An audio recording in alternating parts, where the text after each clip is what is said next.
Hello दोस्तों, my YouTube channel सौर academy super TET में आप लोग का स्वागत है। तो दोस्तों आज हम लोग यूपी टेट 2023 के बाल मनोविज्ञान का ये टॉपिक देखेंगे। दोस्तों ये क्लास दोस्तों बहुत ही इंपॉर्टेंट होने वाली है। आप लोग बन रही वीडियो क्लास तक, क्लास बहुत ही शानदार होने वाली है। और बाल विकास चैप्टर को में दोस्तों हम लोग अधिगम चैप्टर को पढ़ेंगे। और दोस्तों इस टॉपिक से ज़्यादा से ज़्यादा क्वेश्चन बनते हैं, लगभग 50% क्वेश्चन इसी चैप्टर से बनते हैं। तो आप लोग बन रही चैनल पे। आइए हम लोग शुरू करते हैं टॉपिक अधिगम को। ठीक है, तो दोस्तों आप लोग यहाँ पे देख पा रहे होंगे अधिगम के बारे में। तो दोस्तों यहाँ पे अधिगम के बारे में हम लोग पढ़ेंगे यूपी क्लास 7 थे। ठीक है, तो आइए हम लोग बढ़ते हैं और देखते हैं अधिगम चैप्टर को। तो दोस्तों अधिगम चैप्टर में कह रहा है कि अधिगम का अर्थ क्या होता है, पूछ रहा है फाइला। तो अधिगम का दोस्तों अर्थ होता है, अधिगम को शिक्षा मनोविज्ञान का दिल कहा जाता है। क्या कहा जाता है दोस्तों अधिगम को? तो अधिगम का अर्थ जो होता है दोस्तों, वो अधिगम को शिक्षा मनोविज्ञान का दिल या हृदय कहा जाता है। अगला पॉइंट है, अधिगम शब्द अंग्रेजी शब्द के लर्निंग का हिंदी रूपांतरित है। क्या है दोस्तों? तो अधिगम शब्द जो है वो अंग्रेजी शब्द का लर्निंग का हिंदी रूपांतरण है, जिसका अर्थ होता है सीखना। क्या था दोस्तों? अधिगम का अर्थ क्या होता है? तो दोस्तों अधिगम का अर्थ सीखना होता है। ठीक है, उम्मीद करते हैं आप लोग को पूरा टॉपिक समझ में आ गया होगा। और आप लोग फिगर में देख पा रहे होंगे कोई टीचर है बच्चों को सिखा रहे हैं। ठीक है, तो अधिगम का अर्थ ही होता है दोस्तों सीखना। उम्मीद करते हैं आप लोग को पूरा टॉपिक समझ में आ गया होगा। आइए हम लोग आगे बढ़ते हैं, अगला टॉपिक देखते हैं। और दोस्तों इसी तरह पूरा क्लास आप लोग को पीडीएफ के माध्यम से मिलेगा। तो आइए हम लोग आगे बढ़ते हैं, अगला टॉपिक देखते हैं। मनुष्य अपने जीवन में कुछ न कुछ सीखता ही रहता है। ठीक है, अधिगम में बताया गया है कि मनुष्य अपने जीवन में कुछ न कुछ सीखता ही रहता है। अगला पॉइंट है कैसे कैसे सीखता है वो देखिए। तो बताया गया है कि मनुष्य सीखता रहता है, अनुकरण द्वारा सीखता रहता है, वातावरण के द्वारा सीखता रहता है। ठीक है, तो दोस्तों इसे कहने का मतलब यही है कि मनुष्य अपने जीवन में कुछ न कुछ हमेशा सीखता रहता है। चाहे वो अनुकरण के द्वारा सीखता है, माता पिता के द्वारा सीखता है, गुरुजनों के द्वारा सीखता है, बड़े भाई के द्वारा सीखता है, पापा के द्वारा सीखता है। तो मतलब कहीं कहीं अनुकरण करके सीखता रहता है। फिर दूसरा है वातावरण के द्वारा। तो दोस्तों बालक वातावरण के द्वारा भी सीखता है, ये इसमें बताया गया है। ठीक है, तो उम्मीद करते हैं पूरा टॉपिक आप लोग समझ में आ गया होगा। आइए हम लोग आगे बढ़ते हैं, अगला टॉपिक देखते हैं। और अगर वीडियो आप लोग को हेल्पफुल लग रही हो तो ईमानदारी से आप लोग चैनल को सब्सक्राइब कर लीजिए और वीडियो को ज़्यादा से ज़्यादा शेयर कर दीजिए। ठीक है दोस्तों, आइए हम लोग बढ़ते हैं आगे। अगला टॉपिक है, कह रहा है अधिगम अर्थात अधिगम से अभिप्राय अनुभव के द्वारा व्यवहार में अस्थायी परिवर्तन लाने की प्रक्रिया ही अधिगम है। अधिगम की परिभाषा अगर पूछा जाए क्या है अधिगम, तो आप लोग बताएंगे कि अधिगम अर्थात अधिगम से अभिप्राय अनुभव के द्वारा व्यवहार में अस्थायी परिवर्तन लाने की प्रक्रिया ही अधिगम कहलाती है। ठीक है दोस्तों, आप लोग इस परिभाषा को याद कर लीजिएगा। ये परिभाषा कई बार पूछी जा चुकी है कि अधिगम से अभिप्राय अनुभव के द्वारा व्यवहार में अस्थायी परिवर्तन लाने की प्रक्रिया ही अधिगम कहलाती है। आइए हम लोग आगे बढ़ते हैं, अगला टॉपिक देखते हैं। अगला टॉपिक दोस्तों कह रहा है कि सीखने की इस सतत प्रक्रिया को ही अधिगम कहते हैं। सीखने की सतत प्रक्रिया को ही अधिगम कहते हैं। अधिगम किसके द्वारा होता है? तो अधिगम का मतलब सीखना होता है। अधिगम का अर्थ सीखना होता है। अधिगम से क्या होता है दोस्तों? तो अधिगम से व्यवहार में परिवर्तन होता है। ठीक है, अधिगम कैसा परिवर्तन है? तो अधिगम दोस्तों अस्थायी परिवर्तन है। ठीक है, तो उम्मीद करते हैं ये पूरा टॉपिक आप लोग को समझ में आ गया होगा। आइए हम लोग आगे बढ़ते हैं, अगला टॉपिक देखते हैं। एक बार फिर से देख लीजिए आप लोग। कह रहा है अधिगम का अर्थ होता है सीखना। फिर कह रहा है अधिगम से क्या होता है? तो अधिगम से दोस्तों व्यवहार में परिवर्तन होता है। अगला पॉइंट है कैसे परिवर्तन होता है अधिगम से। तो अधिगम से जो कैसा परिवर्तन होता है पूछ रहा है, तो दोस्तों अधिगम से अस्थायी परिवर्तन होता है। ठीक है, आइए हम लोग आगे बढ़ते हैं, अगला टॉपिक देखते हैं। अगला पॉइंट है, कह रहा है अधिगम में कि व्यवहार शब्द का प्रयोग सर्वप्रथम किसने किया था। तो दोस्तों अगर क्वेश्चन पूछे कि व्यवहार शब्द का प्रयोग सर्वप्रथम किसने किया था, तो वो किया था दोस्तों विलियम मैकडूगल ने। ठीक है, व्यवहार शब्द का सर्वप्रथम प्रयोग किसने किया? तो व्यवहार शब्द का सर्वप्रथम प्रयोग विलियम मैकडूगल ने किया था। और विलियम मैकडूगल के बुक का नाम क्या है दोस्तों? तो विलियम मैकडूगल के बुक का नाम है आउटलाइन ऑफ साइकोलॉजी। ठीक है, क्या नाम है विलियम मैकडूगल के बुक का नाम? तो दोस्तों विलियम मैकडूगल के बुक का नाम है आउटलाइन ऑफ साइकोलॉजी। आप लोग यहाँ पे देख पा रहे होंगे। ठीक है, आगे बढ़िए। जहाँ से दोस्तों आउट ऑफ लाइन साइकोलॉजी से ही निकला शब्द है तो दोस्तों यहाँ पे आप लोग देख रहे होंगे व्यवहारवाद के जनक, ठीक है। तो जो व्यवहारवाद शब्द है दोस्तों, अगर इसके जनक के बारे में बात करें तो व्यवहारवाद शब्द के जनक कौन है, तो दोस्तों व्यवहारवाद शब्द के जनक जो हैं वो हैं वाटसन। कौन है दोस्तों? तो व्यवहारवाद शब्द के जनक वाटसन है। आप लोग फिगर में देख पा रहे होंगे। और दोस्तों ये फिगर में वाटसन आप लोग को देख पा रहे होंगे। और वाटसन ने दोस्तों एक परिभाषा दिया था कि तुम मुझे बालक दो, मैं उसे चोर, डाकू, इंजीनियर, वकील, जज कुछ भी बना सकता हूँ, ठीक है। जी वाटसन की परिभाषा है, ये कई बार से एग्जाम में पूछी जाती है, ठीक है। तो आप लोग इस परिभाषा को याद रखिएगा। वाटसन ने कहा था कि आप मुझे बालक दो, मैं उसे चोर, डाकू, वकील, जज कुछ भी बना सकता हूँ। ये दोस्तों वाटसन की परिभाषा है। उम्मीद करते हैं ये पूरा टॉपिक आप लोग को समझ में आ गया होगा।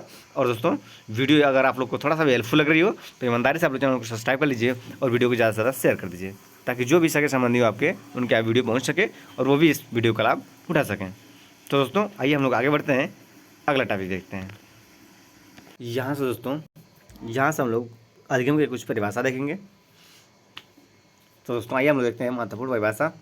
महत्वपूर्ण परिभाषा में दोस्तों पहला बताया गया है गिलफोर्ड के बारे में, ठीक है। वाटसन के बारे में हम लोग को बता ही दिया गया है। और गिलफोर्ड के बारे में हम लोग देखते हैं। गिलफोर्ड बताया है कि व्यवहार के कारण व्यवहार में परिवर्तन ही अधिगम है, ठीक है। व्यवहार के कारण व्यवहार में परिवर्तन ही दोस्तों अधिगम है। किसने कहा है? तो ये कहे हैं गिलफोर्ड महोदय, ठीक है। अगर इस परिभाषा को याद करना है दोस्तों, को कैसे याद करेंगे? तो आप कहेंगे इसको याद करने का तरीका दोस्तों, व्यवहार कारण व्यवहार में परिवर्तन ही अधिगम है, गिलफोर्ड ने कहा है।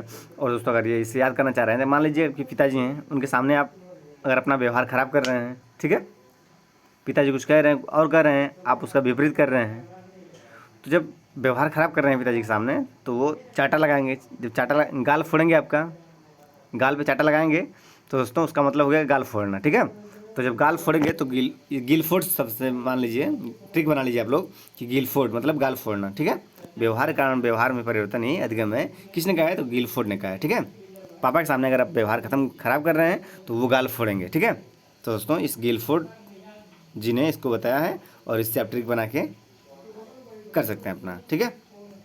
तो दोस्तों उम्मीद करते हैं पूरा टॉपिक समझ में आ गया होगा। आइए हम लोग आगे बढ़ते हैं, अगला टॉपिक देखते हैं। अगला टॉपिक है स्किनर की परिभाषा। देखिए आप लोग, स्किनर क्या बताए हैं? तो स्किनर कहे हैं कि अधिगम व्यवहार में उत्तरोत्तर प्रक्रिया है, ठीक है। क्या बताए हैं स्किनर? तो स्किनर बताए हैं, अपनी परिभाषा दी है कि अधिगम जो है व्यवहार में उत्तरोत्तर प्रक्रिया है, ठीक है। तो दोस्तों ये जितनी भी परिभाषाएं आप लोग को बताई जा रही हैं जी पेपर में मोस्टली पूछी गई हैं और हमेशा पूछी जाती हैं, ठीक है। तो आप लोग इस परिभाषाओं को याद करके जाइएगा और 2 से 3 बार आप लोग वीडियो देखेंगे, आप लोग को सभी आप लोग के दिमाग में बैठ जाएगा। आप लोग आइए हम लोग आगे बढ़ते हैं, अगला टॉपिक देखते हैं। अगला टॉपिक है वुडवर्थ के बारे में, ठीक है। वुडवर्थ ने क्या परिभाषा दिया है अधिगम के बारे में? तो दोस्तों वुडवर्थ बताए हैं अधिगम के बारे में कि नवीन ज्ञान और नवीन प्रतिक्रियाओं के अर्जन की प्रक्रिया ही अधिगम है। क्या बताएं वुडवर्थ दोस्तों? तो वुडवर्थ बताएं कि नवीन ज्ञान और नवीन प्रतिक्रियाओं के अर्जन की प्रक्रिया ही अधिगम है। ये बताएं वुडवर्थ जी, ठीक है। तो उम्मीद करते हैं आप लोग को टॉपिक समझ में आ गया होगा। आइए हम लोग आगे बढ़ते हैं, अगला टॉपिक देखते हैं। अगली परिभाषा दोस्तों गेट्स व अन्य के द्वारा, ठीक है। तो दोस्तों गेट्स व अन्य क्या कहे हैं? तो गेट्स व अन्य कहे हैं कि सीखना, अनुभव और प्रशिक्षण द्वारा व्यवहार में परिवर्तन है। क्या कहें दोस्तों गेट्स? तो गेट्स बताए हैं कि सीखना, अनुभव और प्रशिक्षण द्वारा व्यवहार में परिवर्तन ही अधिगम है। ये कहे हैं गेट्स व अन्य ने। तो दोस्तों ये बहुत ही मोस्ट इम्पॉर्टेंट परिभाषा है, आप लोग इसे रट के जाइएगा, ठीक है, अच्छे से पढ़ के जाइएगा। आइए हम लोग आगे बढ़ते हैं। आप लोग इस परिभाषा को मोस्ट इंपॉर्टेंट लिख लीजिए और अच्छे से इसे आप लोग पढ़ के जाइएगा। और इसे ना हो तो आप लोग नोट्स कर लीजिए, ये कई बार से पूछा जाता है, तो ये फिर से पेपर में आने की उम्मीद बन रही है। तो आइए हम लोग आगे बढ़ते हैं, अगला टॉपिक देखते हैं। अगला टॉपिक है क्रो एंड क्रो के बारे में, ठीक है। तो आइए हम लोग देखते हैं क्रो एंड क्रो क्या बताए हैं फिर अधिगम के बारे में। तो दोस्तों क्रो एंड क्रो अधिगम के बारे में बताए हैं कि आदतों, अभिवृत्तियों तथा ज्ञान का अर्जन ही अधिगम है। क्या बताएं दोस्तों? तो क्रो एंड क्रो ने कहा है कि आदतों, अभिवृत्तियों तथा ज्ञान का अर्जन ही अधिगम है। ये बताएं क्रो एंड क्रो। तो उम्मीद करते हैं पूरा टॉपिक समझ में आ गया होगा आप लोग को। आइए हम लोग आगे बढ़ते हैं, अगला टॉपिक देखते हैं।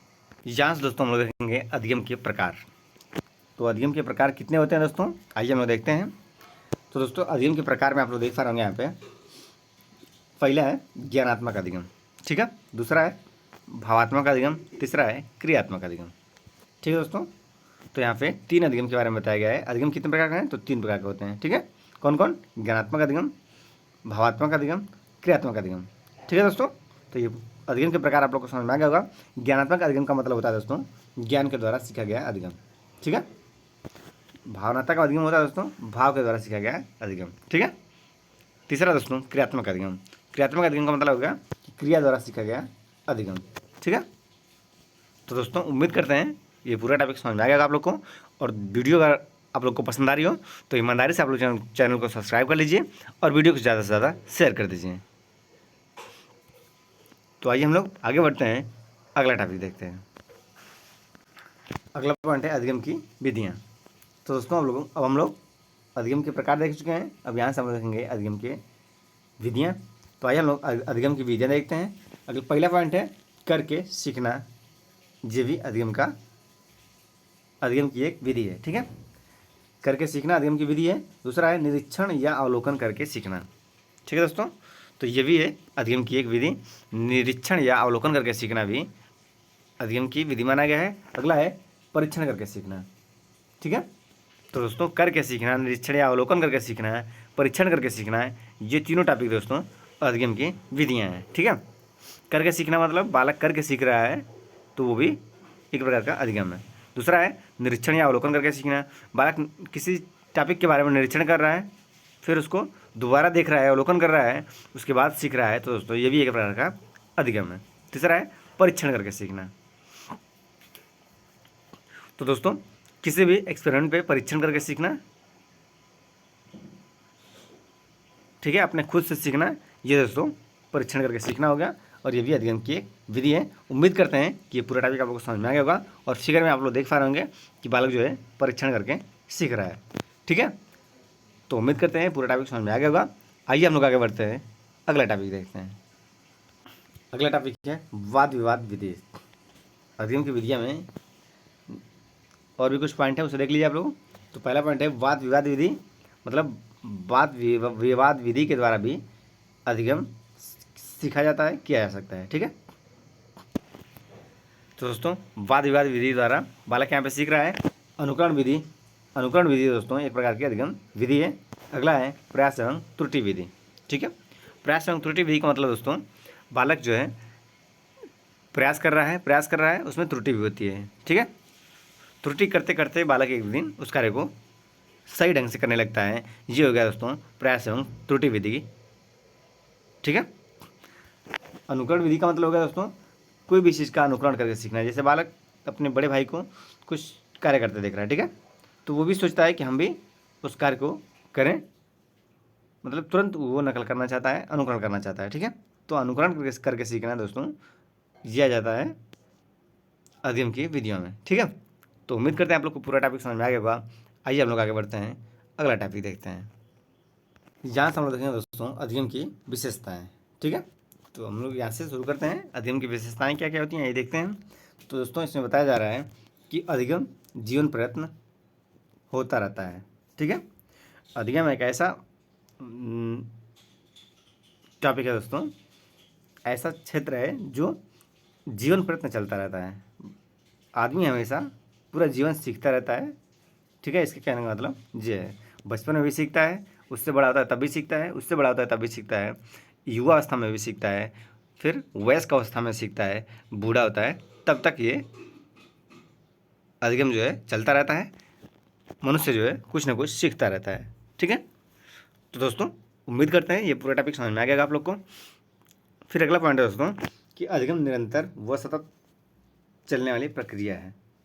यहाँ पे इतना ही दिया गया है कि अधिगम निरंतर व सतत होता है, लेकिन दोस्तों इसको पूरा अगर किया जाए तो अधिगम निरंतर व सतत चलने वाली प्रक्रिया है। मतलब अधिगम निरंतर चलती रहती है, हमेशा चलती रहती है, इसी को सतत प्रक्रिया कहा गया है। जैसे आप लोग ये उदाहरण में देख पा रहे होंगे, ठीक है। तो दोस्तों फिगर में जो देख रहे हैं यही दोस्तों हो गया अधिगम निरंतर व सतत होती है, ये इसका एग्जाम्पल है।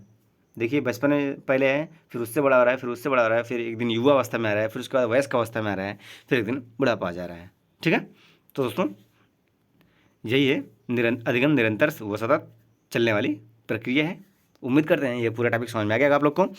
और दोस्तों ईमानदारी से आप लोग चैनल को सब्सक्राइब कर लीजिए, सभी लोग सब्सक्राइब करके वीडियो को लाइक कर लीजिए और ज़्यादा से ज़्यादा वीडियो को शेयर कर दीजिए। इसी तरह का टॉपिक आप लोग को डेली बाय डेली मिलता रहेगा।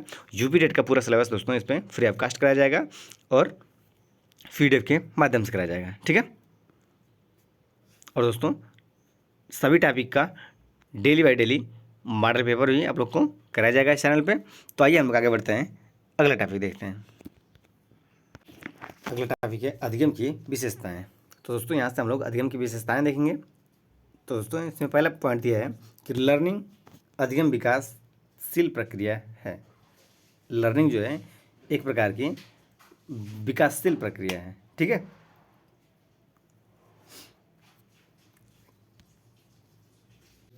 अगला पॉइंट है अधिगम सामाजिक होता है, यह समाज में समायोजन में सहायता करता है। क्या होता है दोस्तों? तो अधिगम जो है सामाजिक होता है, यह समाज में समायोजन में सहायता करता है। मतलब सीखना जो है समाज के द्वारा ही समाज में सीखने में सहायता करता है। ये दोस्तों इसका मतलब हो गया। ठीक है, तो दोस्तों उम्मीद करते हैं पूरा टॉपिक समझ में आ गया होगा। आइए हम लोग आगे बढ़ते हैं, अगला पॉइंट देखते हैं। यहाँ से दोस्तों हम लोग देखेंगे अधिगम को प्रभावित करने वाले कारक के बारे में। ठीक है, तो देखते हैं हम लोग अधिगम को प्रभावित करने वाले कारक कौन कौन है।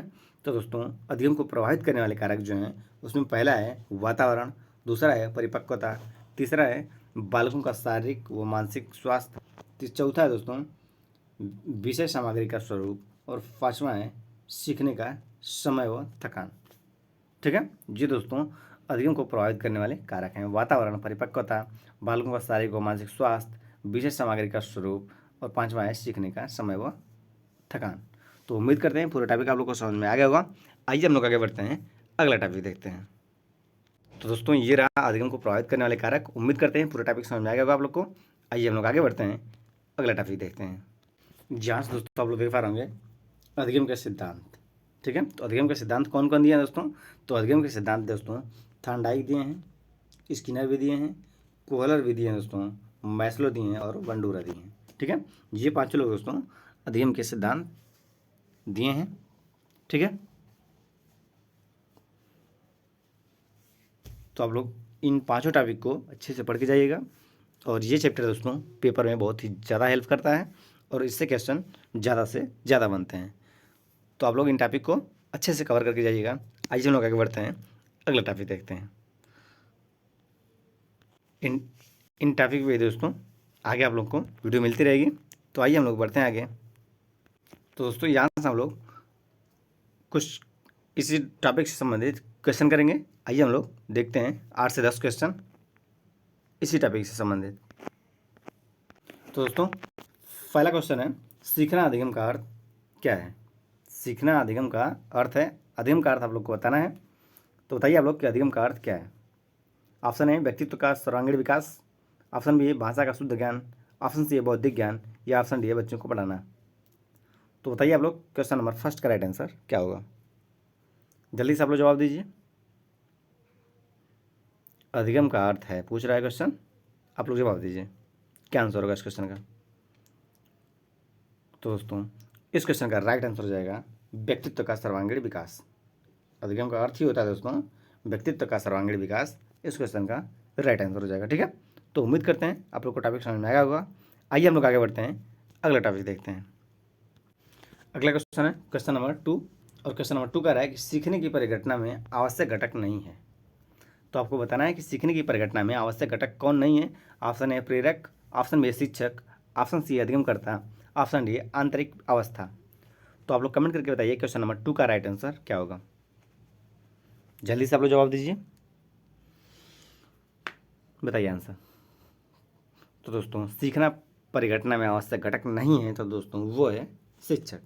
ठीक है, प्रेरक भी इसके अंतर्गत आ जाएगा, अधिगमकर्ता भी इसके अंतर्गत आ जाएगा, आंतरिक अवस्था भी इसके अंतर्गत आ जाएगा, लेकिन शिक्षक इसके अंतर्गत नहीं आएगा।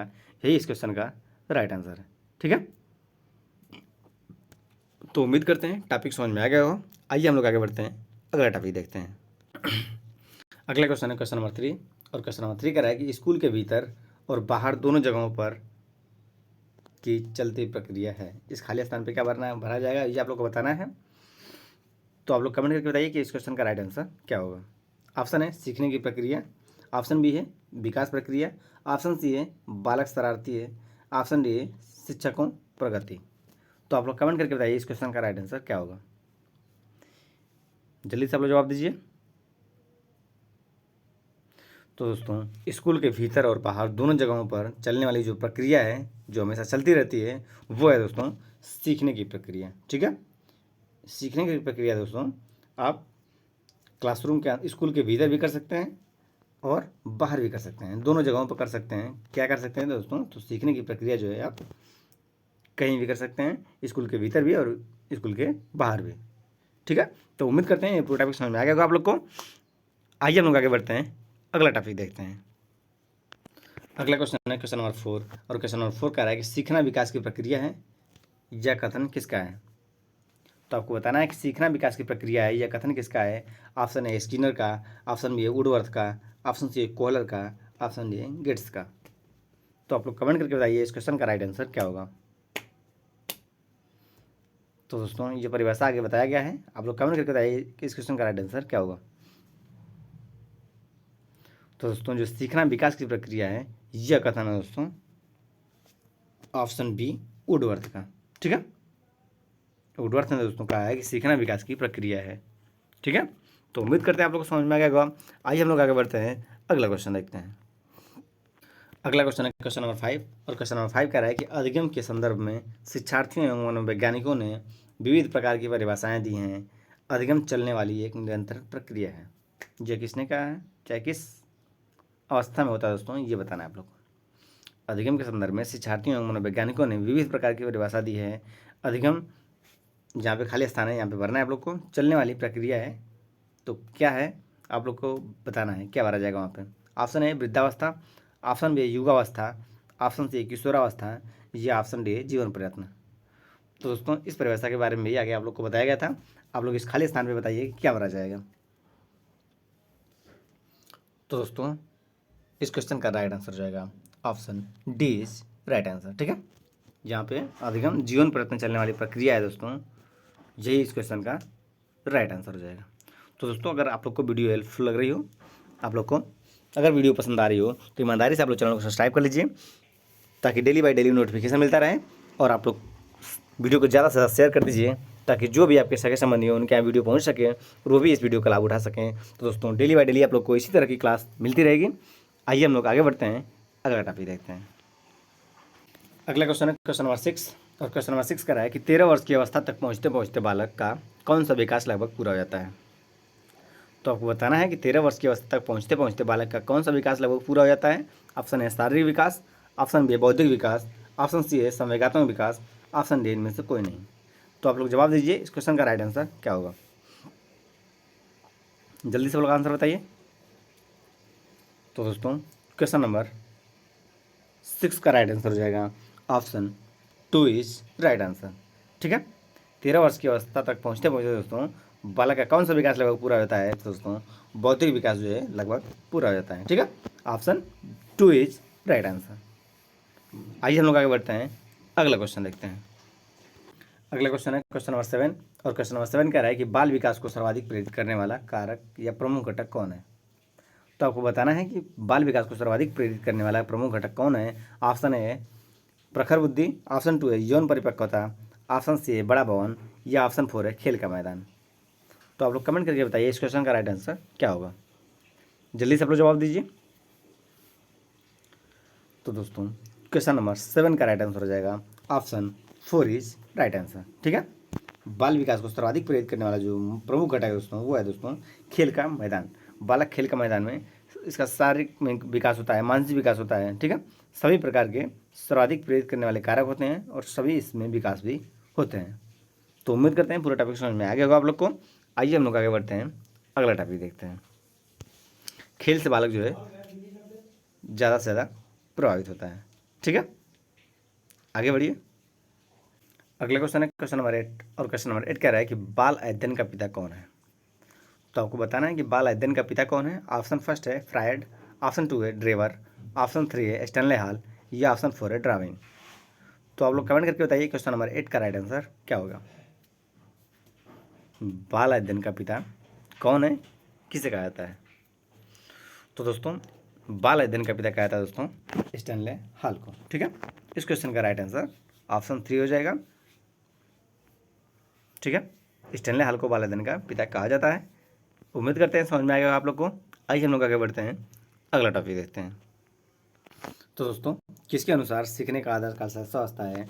तो दोस्तों सीखने का आदर्श काल शैशवावस्था को किसने कहा है दोस्तों। ऑप्शन है वुडवर्थ ने, ऑप्शन 2 है सैमुअल ने, ऑप्शन 3 है हीथ कोर ने, या ऑप्शन 4 है वैलेंटाइन ने। तो जल्दी से आप लोग जवाब दीजिए क्वेश्चन नंबर 9 का राइट आंसर क्या होगा। कमेंट करिए आप लोग, बताइए आंसर। तो दोस्तों जो सीखने का आदर्श काल है वो शैशवावस्था को किसने कहा है, आप लोग को बताना है। तो दोस्तों जल्दी से आप लोग जवाब दीजिए, क्या आंसर होगा इस क्वेश्चन का। तो सीखने का आदर्श काल दोस्तों शैशवावस्था को वैलेंटाइन महोदय ने कहा है। ठीक है, इन्होंने कहा है कि शैशवावस्था सीखने का आदर्श काल है। तो उम्मीद करते हैं पूरा टॉपिक समझ में आ गया होगा आप लोग को। आइए हम लोग आगे बढ़ते हैं, अगला टॉपिक देखते हैं। अगला क्वेश्चन है क्वेश्चन नंबर 10, और ये है इस सेशन का अंतिम क्वेश्चन है। आइए लोग इसे देखते हैं। क्वेश्चन नंबर 10 कह रहा है कि 20वीं शताब्दी को बालक की शताब्दी किसने कहा है। तो दोस्तों आप लोग को बताना है कि 20वीं शताब्दी को बालक की शताब्दी किसने कहा है। ऑप्शन फर्स्ट है हीथ कोआ ने, ऑप्शन 2 है कुरेंट क्रो ने, ऑप्शन 2 है सैमुअल ने, ऑप्शन 4 है इनमें से कोई नहीं। तो जल्दी से आप लोग जवाब दीजिए क्वेश्चन नंबर 10 का राइट आंसर क्या होगा। किसने कहा है कि 20वीं शताब्दी बालक की शताब्दी है। जल्दी से आप लोग जवाब दीजिए, बताइए आंसर। तो दोस्तों क्वेश्चन नंबर 10 का राइट आंसर हो जाएगा option 2 is right answer. Crow and crow ने दोस्तों कहा है कि 20वीं शताब्दी बालक की शताब्दी है। ठीक है, तो दोस्तों उम्मीद करते हैं ये पूरा टॉपिक आप लोग को समझ में आ गया होगा। और आज का सेशन यहीं तक दोस्तों। उम्मीद करते हैं कि आप लोग को वीडियो पसंद आई होगी। और दोस्तों ईमानदारी से आप लोग चैनल को सब्सक्राइब कर लीजिए और वीडियो को ज़्यादा से ज़्यादा शेयर कर दीजिए। इसी तरह का फ्री ऑफ कास्ट आप लोग को पूरा सिलेबस यूपी टेट का इस चैनल पे फ्री ऑफ कास्ट कराया जाएगा। और दोस्तों हर टॉपिक का मॉडल पेपर दोस्तों आप लोग को मिलता रहेगा। और जो भी दोस्तों यूपी टेट के प्रीवियस ईयर पेपर हैं वो भी दोस्तों लिस्ट में मिलेगी। तो आइए हम लोग आज का सेशन यहीं तक ख़त्म करते हैं। मिलते हैं अगले वीडियो में, तब तक के लिए थैंक्स फॉर वॉचिंग। जय हिंद।